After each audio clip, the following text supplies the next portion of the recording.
और बाबा साहब का जन्मदिन है, बोले बगैर रह नहीं सकता। एक कांग्रेस पार्टी आज बाबा साहब का नाम लेकर वोट मांगने के लिए घर घर घूमती है। 1954 के उपचुनाव में बाबा साहब के खिलाफ मोर्चा लगाने का काम यही कांग्रेस पार्टी ने किया। चाहे 1952 हो, चाहे 54 हो, एड़ी चोटी का जोर लगाकर बाबा साहब को हराने का काम किया।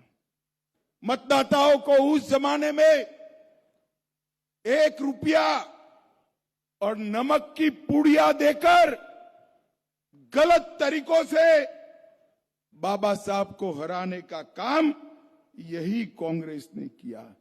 और यही कांग्रेस थी जिसने 5 दशक तक शासन करने के बाद भी बाबा साहब को भारत रत्न नहीं दिया और बाबा साहब का हमेशा अपमान करने का काम किया।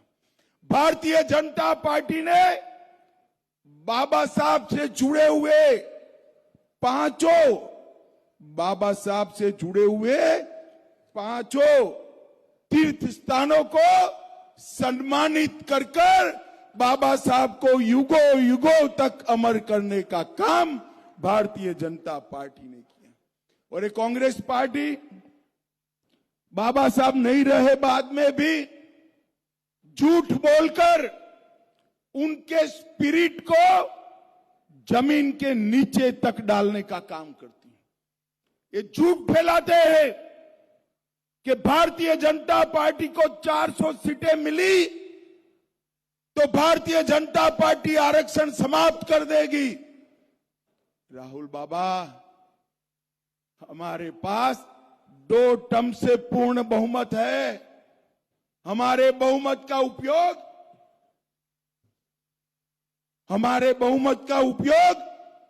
हमने कभी भी आरक्षण को हटाने के लिए नहीं किया।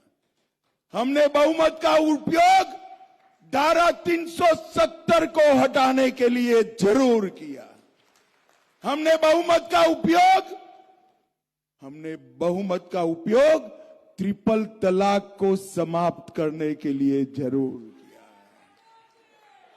राहुल बाबा, लोगों को गलतफहमी मत फैलाओ।